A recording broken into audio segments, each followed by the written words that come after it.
Salam awas, kami jajaran Panwaslu Kecamatan Jetis, Kota Yogyakarta, saat ini sedang berada di ruang Rektorat Universitas Jana Badra, di mana kami hadir dan berbincang bersama dengan Bapak Sunaria Raharja, SH MHum.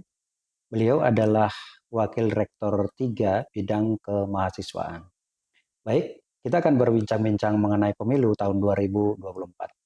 Pak Sunaria, menurut Bapak pemilu itu sebenarnya apa itu kira-kira Pak Sunaria? Iya, baik, terima kasih ya. Jadi pemilu itu sesungguhnya kan merupakan perwujudan dari bentuk negara kita yang demokrasi, sebagaimana yang diamanatkan oleh sila keempat dari Pancasila. Nah, di situ mengamanatkan bahwa Indonesia sebagai negara demokrasi merupakan satu proses utama untuk demokrasi itu adalah pemilu, pemilihan umum. Nah, baik pemilihan umum itu dilaksanakan untuk pemilihan umum legislatif maupun pemilihan umum presiden, wakil presiden, dan pemilihan umum pilkada, pemilihan umum kepala daerah. Nah, sesungguhnya proses pemilu itu ada hal yang biasa, ya 5 tahun sekali, di mana untuk mendapatkan pemimpin yang berkualitas, pemimpin yang beramanah, maka perlu partisipasi rakyat secara keseluruhan. Nah, sebagai sebuah perwujudan dari demokrasi, maka pemilu sebenarnya merupakan pesta demokrasi. Nah, sebagai sebuah pesta mestinya menjadi euforianya sangat menyenangkan, tidak boleh kemudian menakutkan, tidak boleh kemudian mengkhawatirkan, gitu. Nah, dengan demikian perbedaan pilihan itu menjadi sesuatu yang wajar gitu dalam pemilihan umum itu, gitu. Karena di antara berbagai macam kontestan pemilihan umum itu kan berbeda-beda, Pak. Berbeda karakternya, berbeda orangnya, berbeda partainya, gitu ya. Maka mestinya pemilu ini tetap kita jaga sebagai sebuah proses untuk peningkatan kualitas demokrasi. Kita ciptakan suasana yang menyenangkan, gitu ya, yang kondusif, ya, sehingga target akhir untuk mendapatkan pemimpin yang berkualitas itu bisa terlaksana dengan baik, gitu. Ya. Baik Pak Sunario, luar biasa jawabannya. Mungkin perlu kita pahami lebih dalam lagi gitu ya Pak. Tahun 2024 itu kan pemilu diikuti oleh kurang lebih 60% generasi muda. Nah, Bapak sebagai wakil rektor bidang kemahasiswaan, kira-kira kan selalu berhubungan dengan mahasiswa. Untuk mahasiswa yang ada di kampus Jana Badra sendiri, kira-kira apakah mereka akan menggunakan hak pilihnya? Ya, jadi mahasiswa kami itu beragam, Pak. Beragam umurnya. Bagi mereka yang semester 1, bisa jadi mereka merupakan pemilih pemula, gitu ya. Kemudian bagi mereka yang masih pemilih pemula, memang perlu ada edukasi untuk meningkatkan tingkat partisipasi bagi mereka. Bagaimana caranya pemilu ini menarik bagi mereka? Itu menjadi tantangan bagi kita semuanya. Sehingga mereka menjadi generasi muda yang tidak apatis. Ya, dia harus didorong untuk ke sana. Kemudian yang kedua, memang perlu pelibatan semua aspek, Pak, untuk mengedukasi ya, mengedukasi tentang arti pentingnya pemilu, kemudian tingkat partisipasi masyarakat dalam pemilu, gitu. Nah, saat ini memang ada kecenderungan generasi muda itu agak apatis, Pak, untuk pemilu. Ya, padahal kita 60% adalah generasi muda. Maka perlu diciptakan model-model kampanye yang menarik. Model-model bagaimana memprovokasi mereka untuk arah yang positif. Bagaimana mengedukasi mereka agar bahwa mereka itu memiliki arti yang sangat penting untuk penentuan pemimpin masa depan yang akan lebih baik gitu. Nah, ini yang perlu kita dorong terus, gitu, Pak.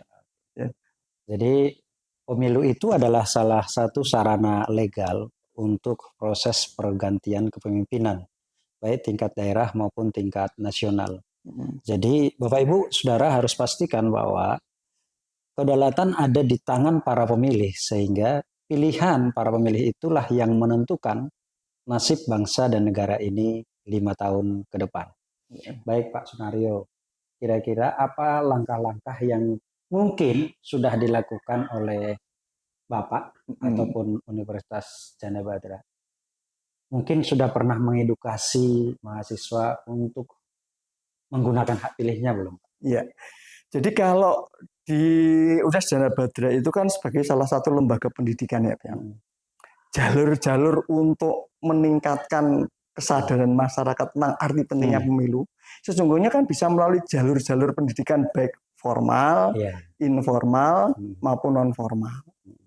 Beberapa kali kegiatan sudah kita sampaikan bagaimana kemudian meningkatkan partisipasi masyarakat terutama mahasiswa untuk memilih itu bisa include di dalam kurikulum, Pak. Oh gitu, malah kan ada beberapa kurikulum yang memang berkaitan dengan ketatanegaraan kita, nah, dengan pendidikan Pancasila, dengan hukum tata negara, dengan pemerintahan dan sebagainya.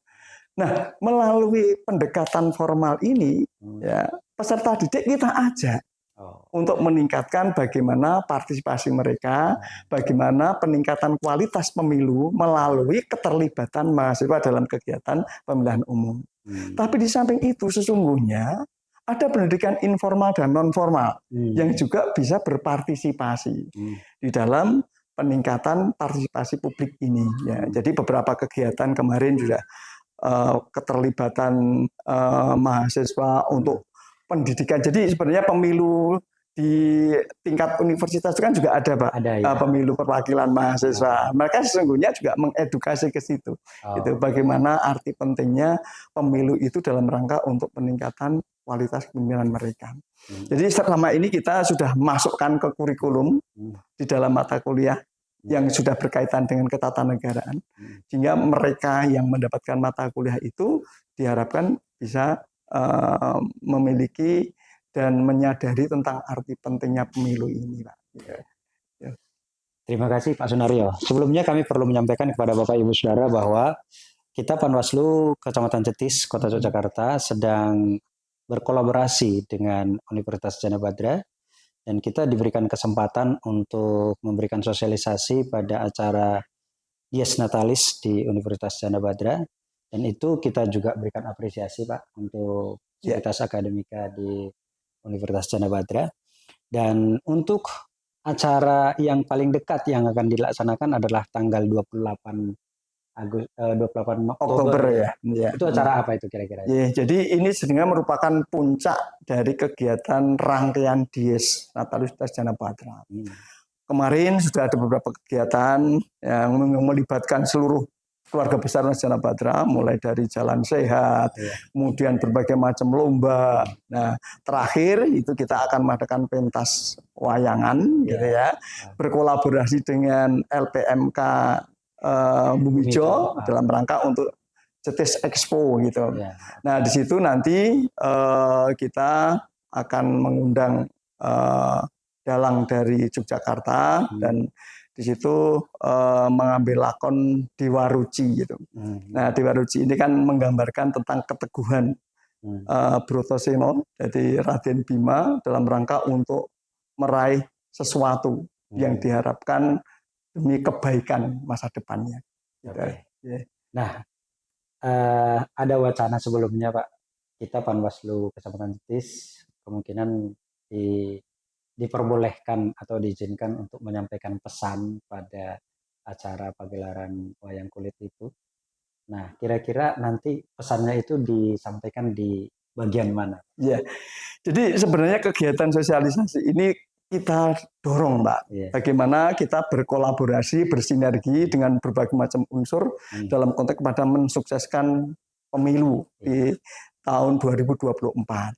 Beberapa agenda sudah kita sampaikan kemarin pada waktu jalan sehat, ya mungkin bisa menjadi media untuk bersosialisasi. Nah, besok mungkin bisa dititipkan kepada Pak Dalang gitu ya untuk memberikan pesan-pesan tentang edukasi pemilu ini ya kepada penonton, karena kebetulan yang nonton itu tidak hanya sekedar keluarga Jana Badra gitu, tapi masyarakat Bumijo dan sekitarnya, maka cakupannya bisa menjadi lebih luas sehingga harapannya nanti tingkat partisipasi masyarakat dalam konteks pada pemilu ini juga semakin lama semakin meningkat gitu, Pak. Kalau boleh tahu nama dalangnya siapa? Kebetulan dalang kita adalah Pak Ki Geter Pramuji Widodo. Ki Geter Pramuji Widodo. Itu dulu dari generasinya Pak Seno Nugroho, gitu ya. Kebetulan dulunya kebetulan biasanya itu kita ngundang Pak Seno ini, tapi karena beliau mendahului kita, maka kemudian kita cari yang generasi setelah Pak Seno. Berarti gitu. anaknya beliau. Ini adalah krunya. Jadi dulunya ada jadi krunya Pak Seno yang dulu bersama-sama Pak Seno untuk melestarikan budaya khususnya wayang ada di Yogyakarta itu. Oke Pak Sunaria, apa pesan-pesan Bapak untuk mahasiswa Janabadra dalam rangka mensukseskan pemilu tahun 2024? Ya, baik. Jadi sekali kita sampaikan bahwa generasi muda itu sesungguhnya merupakan penerus bangsa yang nanti akan memegang estafet kepemimpinan kita. Sehingga suksesnya pemilu itu juga sangat tergantung dari partisipasi generasi muda. Nah, sehingga harapan kami di dalam pelaksanaan pemilu ini generasi muda itu lebih banyak berpartisipasi, lebih banyak terlibat. Karena sesungguhnya ya edukasi politik itu diawali dari pemilu ini, ya. Karena dengan pemilu yang berkualitas nanti diharapkan akan tercipta negara yang berkualitas, gitu. Oke, terima kasih Pak Sunaria. Saya tertarik untuk menanyakan lebih lanjut apa yang Bapak sampaikan di awal tadi, bahwa pemilu itu sejatinya adalah pesta demokrasi. Sehingga sebagai pesta, pemilu itu adalah sesuatu yang seharusnya menggembirakan, membahagiakan, dan menyenangkan. Begitu ya Pak ya. Artinya siapapun yang menang itu adalah hasil pilihan kita bersama. Siapapun yang kalah berarti kesempatannya mungkin di periode berikutnya. Baik Pak Sunario, terima kasih atas apa yang Pak Sunario sudah sampaikan kepada kita. Semoga kita jajaran Panwaslu Jetis tetap bisa berkolaborasi untuk acara-acara selanjutnya. Dan mungkin kami berharap bahwa mahasiswa Sivitas Akademika Universitas Janabadra benar-benar menggunakan hak pilihnya. Pilihlah pemimpin yang terbaik, pilihlah calon yang terbaik menurut jenengan semuanya. Karena bagi kita, siapapun yang akan terpilih, maka dialah yang akan terbaik. Terima kasih Pak Sunario. Sukses pemilu dan semoga lancar pemilu tahun 2024. Amin. Matur nuwun ya Pak. Monggo, terima kasih Bapak Ibu Saudara. Salam awas.